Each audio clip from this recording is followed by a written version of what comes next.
જય બોલો પધારેલા હરિગુરુ સંતનો જય। આજના શુભ પ્રસંગમાં પધારેલા પૂજ્ય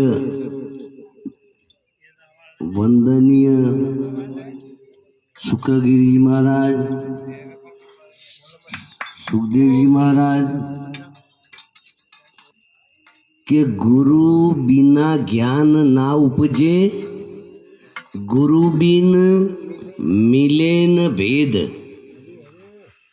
गुरु बिना संशय ना टळे, भले वाचो चारे वेद। भक्ति ना मार्ग में प्रथम गुरुनी जरूर पड़े। गुरु एटले सदगुरुनी आत्मा ओळखवा माटे सतगुरुनी जरूर पड़े। भक्तिनो मार्ग एवो छे के पासे वस्तु होवा छतो पण आपणोने जड़ती नथी, एटला माटे सदगुरु जोड़े जवुं पड़े। केम के सदगुरु ओना पाळखुं छे। गुरु सदगुरुओना अनुभवी, एटले जे वस्तुने ओळखवी होय एना जाणकार पासे जवुं पड़े। हवा संतो बैठा छे ने ए बधा एना जाणकार छे। एटले भक्तिमां आपणे सीधा सीधा दीवो अगरबत्ती चीलो टपको करी लेवाथी आत्मा ना ओळखाय। मृग की नाभि में बसत कस्तूरी, बंद बंद फिरे उदासी। मृगनी नाभीमां कस्तूरी छे, सुवास आवे छे, पण ए बीजे गोततो गोततो वनो वन फरे पण हाथमां आवतुं नथी। एवी रीते आ पंचमहाभूतना शरीरमां आपणे पोते बेठा छीए, छतोय पण आपणे आपणोने ओळखता नहीं। आज सुधी आपणे चोबरा न ज ओळख्युं छे के सदगुरुना परिचय वगर चारे वरण चमार। चमार शने कहेवाय? चोबड़ानी ज जेने किंमत करी, जेने चोबड़ा न ज ओळख्युं। अष्टवक्राए कीधुं सभामां, जनक आ मारुं शरीर पड़ी गयुं हेठुं ने बधा हज तारा दरबारमां बधा चोबड़िया चमार कहेवाय। एटले जेने शरीरनी ज किंमत करी छे, जेनी इंद्रियोनी ज किंमत करी, आत्माने ओळख्यो नहीं।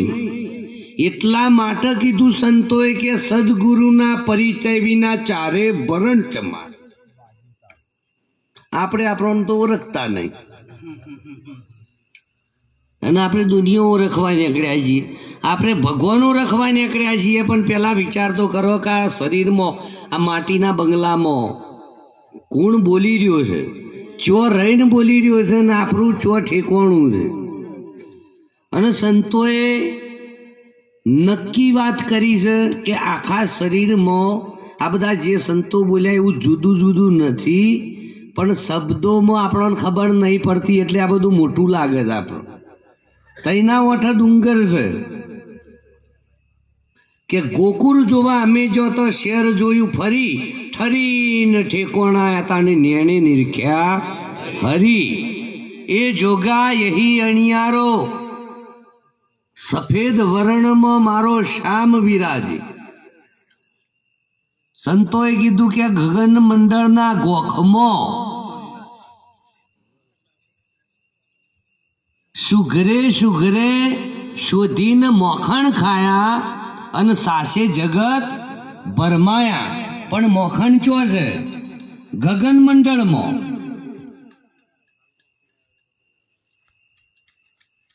ये मोखण तपाई अने एनु घी बनाई अने एनो दीवो करवानो। बार दीवा करवाथी कशुं करवानुं નથી। એ પ્રતીક છે બધું। બહાર જે આપણે મંદિર જે છે, કોઈ દેવ છે, કોઈ પ્રતીક છે, એ બધું પ્રતીક છે। કે પ્રતિબિંબ ब्रह्मांड के नकली असली उस पार बताया. અસલ વસ્તુ ઓરિજિનલ વસ્તુ તમારા ઘટ ભીતર છે. આપણે બે ઓખોના આગળ જોવા નીકળ્યા છીએ. બધું બ્રહ્મ છે ને જગત છે. એ ભરમ છે અને જગત છે અને બધું મિથ્યા છે. બસ આપણે ચોપડાની વયથી ગમે એવો ભગવાન નક્કી કર્યો હોય, પણ બે વર્ષોના પાછળ તમે આવો, ત્રીજી હોય છે બે તો આપણે જોઈ છે, પણ ત્રીજીની તો આપણને ખબર જ પડતી નહીં. ઈ ન કહેવાય દસમો દરવાજો. કાયદેસર ખુલ અને કાયદેસર વખાય. દારામાં 24 કલાકમાં 12 વખત સૂક્ષ્મણા થાય. સૂક્ષ્મણા ઈ ન કહેવાય કે બે નહકોરોમાં હરખો પવન ચાલતો હોય, એને સૂક્ષ્મણા કહેવાય. અને સૂક્ષ્મણાની અંદર તમારું ધ્યાન 10મા દરવાજે હોય, બે ઓખોના પાછળના મધ્ય ભાગમાં સ્થિર હોય તમે, એટલે 10મો દ્વાર ખુલ. તમારી આગળ એક ભમરી પર, એને કહેવાય બંકનાર. પાછી ચોબળાન કળોરામાં હોય, ગુદા કમરમાં થઈને હોય નહીં આવી જવાનું. પેલા આપણે નક્કી કરવાનું આપણે કોણ છીએ ને કેટલા છીએ. સંતોએ કીધું આ તો જગત છે, શરીરની છે. હવે શરીરમાં પિંડેશો બ્રહ્માંડે. હવે દેહિત ભૌતિક ના આધ્યાત્મિક જેટલું બહાર છે એટલું દેહમાં છે. અને પિંડ ને બ્રહ્માંડ થી એક આધ્યાત્મિક વસ્તુ એની અંદર છુપાયેલી. એટલે સંતોએ કીધું કે ભાઈ લખનારો લખવામાં ના આવે, ગણનારો ગણતરીમાં ના આવે, આ બોલનારો બોલવામાં ના આવે. આ વાત સદગુરુ મળે તો સમજાય. આખા શરીરમાં સંતો બોલ્યા કે ભાઈ નાભી કમર, મૂર કમર, ત્રિવેણી, 10મો દ્વાર, પવર ગુંફા, સેતુ શૂન્ય, સહસ્ત્રદલ, ગમે એટલા શબ્દો હોય, પણ આ બધું જુદું જુદું નહીં. અને જેને જુદું જુદું નક્કી કરવા જાય વરીને આયા નહીં, પણ આનો ભેદ નહીં સમજાતો. આપણો આખો લેબડો ખરો, આખું શરીર રૂપી એક લેબડો ખરો, પણ આખા લેબડામાં એક જ ડાળું મેઠું. અને મેઠા ડાળાના સંતોએ કીધું કે અણ કાયામાં વાજો વાઘ, વાઘ આઠ પહરી, તાલ પકાજ મૃદંગ વાઘ, અને બંસરી વાઘ છે ઘેરી ઘેરી. અને બંસરી ક્યારે સંભળાય? જ્યારે બે શ્વાસ અંગાથી ચાલતા હોય. સૂક્ષ્મણા કહેવાય. એ વખત 10મો દ્વાર ખુલ્લો હોય, અને એ દ્વાર ખુલ એટલે કે ભાઈ બંકનારના નાવનગરમાં નૂર જરે પરંપરા. કરોડો ભાનુ, કરોડો સૂર્યો અંદર ઝોખા પડી જાય એવો પ્રકાશ થઈ રહ્યો છે. એ કેનો પ્રકાશ છે? એ તમારા પોતાનો છે, બીજો કોઈ ત્યાં નથી. જો તમારા સિવાય બીજું નહીં. પણ જઈને તમે જુઓ તો ખબર પડે. એટલે આપણે જોવા નીકળ્યા છીએ આગળ, પણ વરવાનું છે પાછું. એટલે કીધું કે ભાઈ અણકાયામાં સમુદર ભર્યા.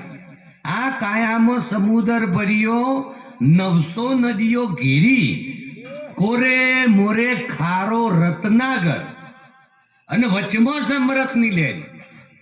ખારો રત્નાગર, ખારું પાણી દરિયામાં ભરેલું હોય, અને જે સમુદ્રમાંથી રતન નીકળીને રત્નાગર કહેવાય.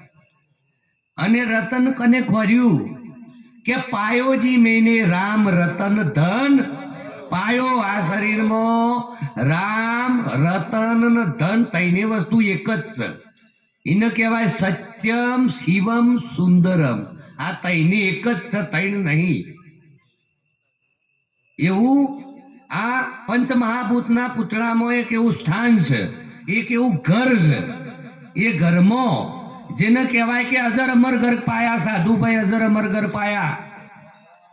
એ દેશ હતો વિદેહી કહેવાય. આ શરીર ખરું, દેહ ખરો, પણ દેહમાં એક વિદેહી બેઠો છે, બીજું કોઈ નહીં, તમે પોતે છો. પણ આપણે આપણને ભૂલી ગયા છીએ, અને આપણે બાળ જગત ઓળખવા નીકળ્યા છીએ. એટલે આપણને આપણે સમજણમાં આવતા નથી. અને બીજું સમજવાથી ઓળખવાથી કશું કોઈ પત્તા લાગવાના નહીં. તું હી નામ તારણ, દરોજ કા ધારણ. વહી નિવારણ કરેગા. બીજાનું નામ તમોન તાળે વાત અધેર જવા દો, પણ સદગુરુ તમોન શું આલે? તમોન તમારા નોમની ઓળખોણ કરાવું. બીજા કોઈનું નોમ નહીં આલ્યું તમોન, તે તમે હવાર પડો 50 નોમ દેવા માંડો છો. ગુરુજીએ એક જ નોમ આલ્યું અને એ તમારું જ નોમ આલ્યું. તમે તમારું જ ભજન કરો છો, તમે તમોન જ જપો છો, તમે તમોન જ નમી રહ્યા છો. આમાં બીજો કોઈ નહીં. પણ આ વસ્તુની સમજણ પર આ દરેકમાં એક બેઠું છે એવું. જ્યારે જો સુધી પાકું નિશાન જો સુધી અનુભવમાં નહીં આવતું, તો સુધી અનુમાનના આશ્રયથી આપણને કદી ભરવું આપવાનો નથી.